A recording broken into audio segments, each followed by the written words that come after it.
Oh my god. 1 yildan beri so'rayotgan telefoningiz shumi? Hey, hammaga salom, sizlar bilan har doimda Ulug'bek do'stlar. Bugun va nihoyat 1 yildan beri so'rab kelayotgan telefoningiz Infinix GT 30 Pro smartfon haqida gaplashamiz do'stlar. Endi bilmadim nimasiga qiziqdinglar. Menimcha shu GT 20 Pro dan keyin 30 Pro ga juda ham qiziqish oshib ketdi. Undan keyin men maksimal topishga harakat qildim o'zi asli. Men prям maksimal harakat qildim. Infinix ga chiqdim, Infinix ga bilmadim, bermadi va nihoyat oxiri shu iPlus do'kondagi do'stlarimizga topib berishdi do'stlar. Ularga addushi kattakon rahmat. Xo'p, do'stlar mana ko'rib turibsizlar, bu oddiy Infinix GT 30 Pro emas, bu aynan PUBG uchun chiqarilgan versiyasi do'stlar, full komplektda. Endi bilmadim, shuncha katta korobka buning ichidan faqatgina telefon chiqmaydi, javob beraman. Boshqa narsalar ham chiqishi aniq. Hozir endi korobkasidan ochib, ana nimalar chiqib olishini hozir sizlar bilan birgalikda bilib olamiz do'stlar. Testni boshlaymiz ham? Ketdi. Tak, korobkamizni ochib olamiz ehtiyotkorlik bilan.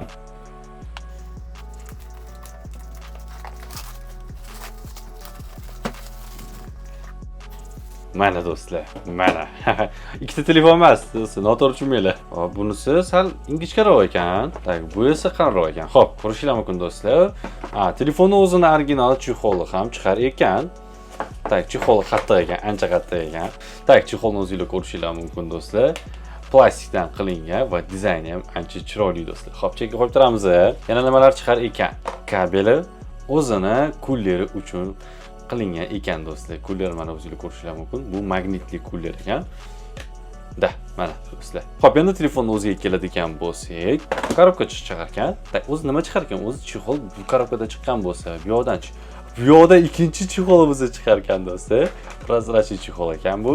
Kundalik davomida buni ishlatib yuraversanglar bo'lar ekan. Xo'p, yoqdan esa talon qog'ozchalari aynan chexol uchun, ayo hammasi uchun ekan. Ko'rishinglar mumkin, sim karta uchun skripka. Xo'p, boshqa hech narsa chiqmadi. Bu yoqdan telefonni hozir chekkaga olib turamiz.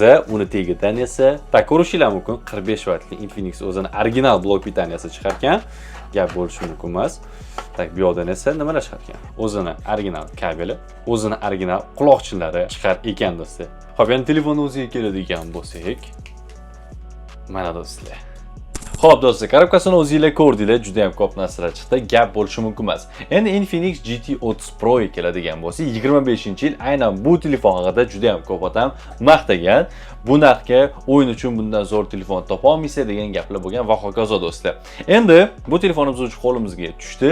Nimalarga qodirligini endi bu videoda bilib olasiz do'stlar. Xo'p, endi bu telefon haqida qisqacha dizayni gaplashadigan bo'lsak, orqa korpusi glyansiy, afsuski plastikdan qilingan. Nimaga afsuski deyapman? Chunki o'zi qo'lga oldim, korobkadan chiqqandan keyin o'zi dog'lar bilinyapti do'stlar. Mana o'zingizlar ko'rib turibsizlar. Endi buni bejizga emas ekan, korobkasidan ikkita chexol chiqqanligi, buni almashtirib bemalol maza qilib ishlatsanglar bo'lar ekan. Chexolsiz ishlatishga maslahat bermayman. Yoki har 5 daqiqa archishga majbur bo'lasiz do'stlar. Xo'p do'stlar, endi chekka qismlariga keladigan bo'lsa, endi bu matviy plastik yaxshi. Endi bu yoqda hech qanaqa dog'lar bilinmaydi. Xo'p, endi bu telefonning orqasida RGB podsvetkalari bor. Uni qanaqa ishlatilishi, qanaqa yoqishi, uni video davomida hammasini ko'rsatib o'tib ketaman. Endi ekran diagonali 6.78 dyum AMOLED matritsa do'stlar va ekran yorug'ligiga keladigan bo'lsak, 1800 nitgacha yoritadi. Quyoshcha esa avtomatik 4,5 nitgacha chiqadi do'stlar. Endi bu ekranni yangilash tezligiga keladigan bo'lsak, 144 Hz. Endi bu 144 Hz qanaqa darajada ishlashini buni hozir video davomida hammasini bilib olamiz do'stlar. Va bu telefonimizning batareya hajmiga keladigan bo'lsak, 5500 mAh. Endi o'yin o'ynasanglar qancha soatga yetishi yoki YouTube, Instagramda vaqt o'tkazsanglar necha soatga yetishini video davomida bilib olamiz do'stlar. Xo'p, endi bu smartfonimizning protsessoriga keladigan bo'lsak, 4 nanometrli MediaTek Dimensity 8350 Ultimate protsessori joylashgan do'stlar. Yaxshi. Endi bu protsessorimizni o'yinlarda o'zini qanaqa ko'rsatishini hozir hammasini bilib olamiz. Og'ir o'yin o'ynab bu telefonimizni qiynaymiz do'stlar. Testimizni boshlaymiz. Ketdi. Xo'p, Asphalt 9 o'yinimizni o'zingizlar ko'rishingiz mumkin. Ranglar hammasi o'z me'yorida va hech qanaqa layklarni men sezmadim. Avariya holatlarida ham telefonda hech qanaqa qochishlar, layklar, unaqa kamchiliklar kuzatilmadi do'stlar. FPS'imizni bir tempda ishlab berdi. Gap bo'lishi mumkin emas. Ikkinchi o'yinimizga keladigan bo'lsak, Carrick Street o'yini do'stlar. Grafikani eng oddiysiga qo'ydim va FPSni maksimaliga qo'ydim do'stlar. Endi eng oddiy grafikada qanaqa o'yinlar ekan? Grafikani o'zingizlar ko'rishingiz mumkin. Daraxtni multfilm bo'lib yotibdi va uzoqdan daraxtning har bir detalini ochmayapti. ochmayapti do'stlar. Mana ko'rishinglar mumkin. Yaqinlashdik va endi daraxtlar ochilyapti. Xo'p, endi yo'llar ham xuddi shunaqa, binolar ham xuddi shunaqa do'stlar. Uzoqda bizga oddiygina korobka sifatida ko'rinyapti va qancha yaqinlashgan sari sekin astalik bilan karta ochilib boryapti do'stlar. Mashinamizga keladigan bo'lsak, mashinamizda prosta ko'k rang, yaltirashlar yo'q va soyalar ham yo'q. Lekin grafika slabi bo'lganligi uchun ham FPS ancha yuqori, ancha yengil o'ynalyapti do'stlar. Mana misol uchun avariya holatlarida ham o'zini akkurat ko'rsatib beryapti, hech qanaqa laglar bo'lmayapti. Endi maksimal grafikaga qo'yamiz. Nimalar o'zgarar ekan? Maksimal grafikaga qo'ydik, nimalar o'zgaradi? Tak, ketdik. Xo'p, soyalar bor. Mana ko'rishinglar mumkin. Mashinamizda уже 100% o'zgardi.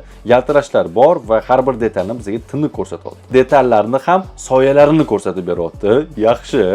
Xo'p, endi uzoqdagi bashchalar ochilyaptimi? Da, uzoqdagi bashchalar o'ta reallik uzoqdan ko'rinyapti, lekin avariya holatlarida ozgina bo'lsa ham og'irlashyapti. Xo'p, ekranda detal juda ham ko'payib ketsa, telefonga og'irlik tushar ekan, yaqqol sezildi va FPSimiz ham tushar ekan do'stlar. Qo'shimchasiga maksimal grafikada yarim soat o'ynasanglar do'stlar, telefon ancha qizib ketar ekan, va sezilarli darajada qizib ketdi hozir. Karakteristik maksimal grafikasi telefonni ozgina qiynab qo'yar ekan. Xo'p, o'yin jarayonlarini o'zingizlar ko'rdinglar do'stlar. Birinchi Asphalt 9 o'yiniga keladigan bo'lsak, ranglar hammasi o'z me'yorida berilgan, hech qanaqa laglarsiz mazax o'ynasanglar bo'lar ekan. Karik Street o'yinida esa do'stlar, afsuski maksimal grafikada do'stlar shu uzoq 20 daqiqa o'ynasanglar, telefon va realni qizib ketar ekan do'stlar. Prям mikrovalovkada qolib ketgandek qizib ketar ekan. Endi eng oddiy grafika qo'yadigan bo'lsak, men o'z asli eng oddiy grafikani qo'yish maslahat bermayman, chunki juda ham ko'zga yoqimsiz ko'rinadi. Как-то uzoqdagi narsalar korobka sifatida ko'rinadi. To'g'risi, men oddiy grafikani maslahat bermayman. O'ynasanglar bo'ladi, men maslahat bermayman. Endi Infinix GT 30 Pro da PUBG Mobile o'ynab ko'ramiz. O'z asli bu telefon aynan PUBG uchun chiqarilgan do'stlar. Mana aboyda ham PUBG ning rasmi bor. Endi juda ham qiziq bo'lyapti, shu PUBG o'yinida qanaqa o'ynalar ekan do'stlar. Endi hozir PUBG Mobile o'ynab ko'ramiz va maksimal qiynab ko'ramiz. Endi hozir chidab bera olarmikan ko'ramiz do'stlar. Endi bu telefonni PUBG Mobile da qiynashga boshlaymiz do'stlar. Xo'p, samolyotdan sakradik, hozircha hech qanaqa laglar yo'q. Tak, yerga tushib oldik. Tak, atrofda juda ham odamlar ko'p, lekin shunga qaramasdan hozircha telefonda laglar bo'lmadi. O'zi asli Infinixda giroskop bormi? Hozir ko'ramiz. Xo'p, giroskop yoqdik va giroskop sifati yaxshi.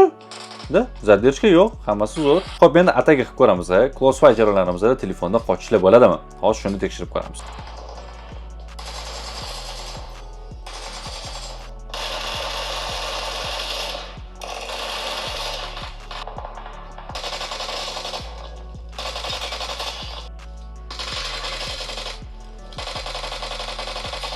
Xo'p, endi maksimal grafikaga qo'ydim va maksimal grafikada 45 FPS gacha ishlab berar ekan. Endi qanaqa o'yinlarda 45 FPS maksimal grafikada do'stlar? Xo'p, ketdik.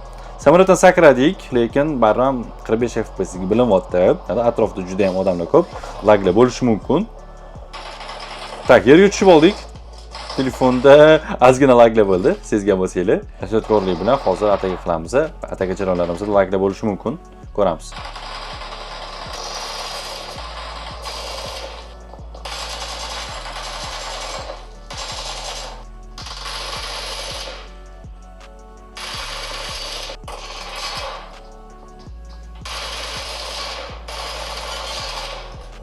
O'yin holatini o'zingizlar ko'rdinglar do'stlar. Endi bir grafikasini eslab o'tadigan bo'lsak, grafikasi eng oddiy grafikaga qo'yganimizda 120 FPS gacha ishlab berar ekan. Gap bo'lishi mumkin emas, lekin bu 120 FPS stabil ishladimi degan savol keladigan bo'lsa, yo'q deb javob beraman. Nimaga?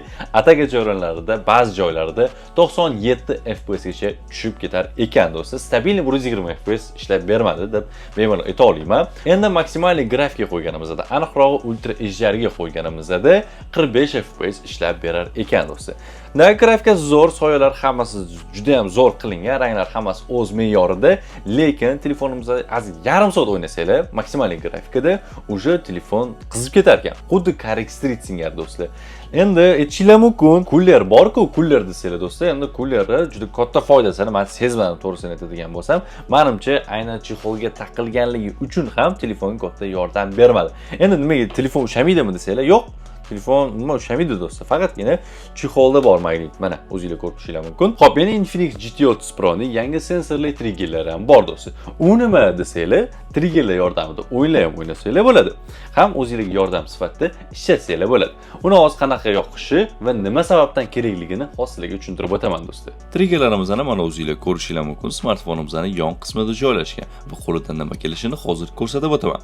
Nastroyga kiramiz, GT Triggerga kiramiz va unda ikkita funksiya bor. Bosib turganda qanaqadir programma yoki o'yinga kirish imkoniga ega. Menda hozir PUBG Mobile turibdi. Bosib turgan holda hozir o'yinga kirib ko'rsatib beraman. Bir vaqtni o'zida bosganimizda mana o'zingizlar ko'rdinglar, o'yinga kirib berdi. Ikkinchi funksiyamiz esa trigger 2 marta bosganimizda o'zimizga kerakli bo'lgan qanaqadir programmaga kirish yoki o'zimizga kerakli funksiyani ishlatishimiz mumkin. Mana misol uchun fonarikka kirdim, 2 marta bosganimizda avtomatik fonarik yondi. Va qaytadan 2 marta bosganimizda o'sha fonarikka yoqib o'chirishingiz mumkin. Xo'p, yana triggerlarni qanaqa ishlatish xosligiga qisqacha o'rgatib o'taman do'stlar. Xo'p, bu yerdan ba'zi bu funksiyani yoqamiz. GT Trigger kirganimizdan keyin o'zi 3 xil varianti bor do'stlar. Endi o'zimizga qulay qilib to'g'rilasak ham bo'ladi. Qalamchani bosamiz va mana o'zingizlar ko'rishingiz mumkin. O'ng tarafdagi trigger R o'zimizga kerakli joyni tanlaymiz. Aynan mana shu joyda menga pritsel bor do'stlar. Pritsel bosilishi kerak. Bu yerda esa o'sha menda o'tiladigan knopkam bor do'stlar. Xo'p, mana to'g'rilab oldim. Ichgani bosamiz va ko'rishlar mumkin. O'ng tarafni bossam уже pritsel, chap taraf bossam o'tadi уже.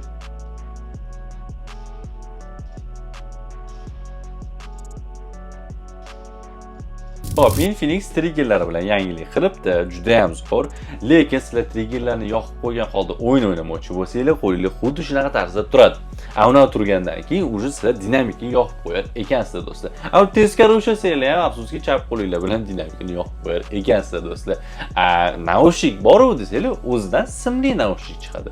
Va afsuski Type-C rejimini ham yoqib qo'yar ekansizlar do'stlar. Afsuski shunaqa noqulayliklari bor ekan. Aynan o'yin uchun simsiz naushnik ishlataman desanglar, уже ortishi rasxod do'stlar. Xo'p, endi dinamiklarga keladigan bo'lsak, stereo dinamika. Lekin tepa qismida joylashgan dinamiklari pastki qismida joylashgan dinamikka qaraganda juda ham past ovoz chiqarar ekan. Sizlar trigger yoqib o'ynasanglar, shu dinamiklarni ham kerak bo'lsa yoqib qo'yar ekansizlar. Davaychi ko'p gapirib o'tirmaymiz-da, triggerlarni yoqib qo'yganimizda dinamiklarni qanaqa tarzda yoqib qo'yishimizni va ovozini qanaqa to'sib qo'yishimizni hozir sizlarga eshittirib ko'rsataman do'stlar.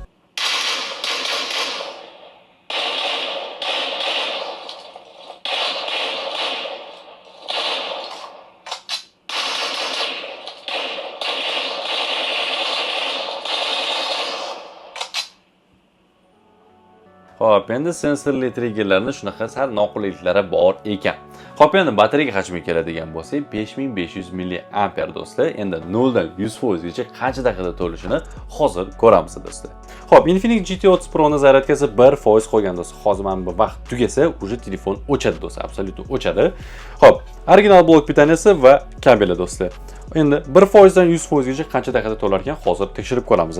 Tak, ko'rishingiz mumkin, уже telefonimiz o'chdi va telefonimizdan hozir zaryadga qo'yamiz. Xo'p, telefonimizni zaryadga qo'ydik, уже zaryadga olishni boshladi va soatimiz esa 9 dan 15 daqiqa deb hisoblasak ham bo'laveradi.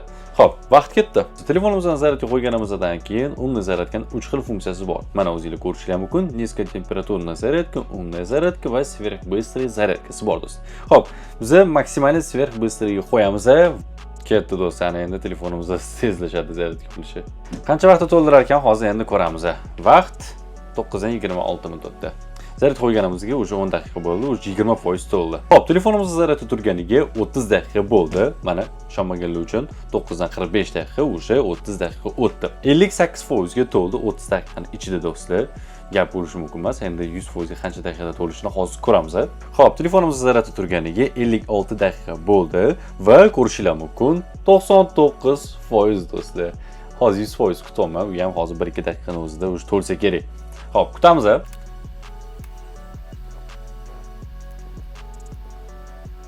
Xo'p, 100% ga to'ldi. Telefonimizda 57 daqiqaning ichida 0 dan 100% gacha to'lib berar ekan. Gap bo'lishi mumkin emas. Yaxshi. Xo'p, endi Infinix GT30 Pro ni, ya'ni o'yinlar uchun chiqargan smartfonimizni qisqacha kameralarni tekshirib o'tamiz. 1x olingan rasmimiz sifatini mana o'zingizlar ko'rishingiz mumkin. Hammasi yaxshi-yu, lekin ozgina rangda sustlikni his qildim, lekin o'zi narxiga ancha arziydigan.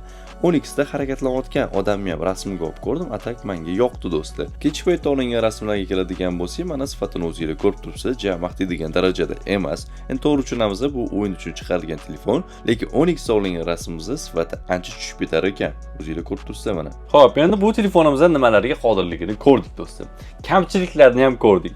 Endi bu smartfonimizning narxiga keladigan bo'lsak, $370 dan $400 gacha sotilayotgan ekan, yangilari do'stlar. Endi bu smartfonimizni qayerdan sotib olsam bo'ladi desanglar, iPlus do'konidan bemalol xarid qilishingiz mumkin. Endi sizlarga savol. Infinix GT30 Pro ni $370, $400 ga sizlar xarid qilgan bo'larmidinglar yoki yo'qmi? Izohlarda o'zingizlarning fikrlaringizni yozib qoldiringlar. Menga juda ham qiziq do'stlar.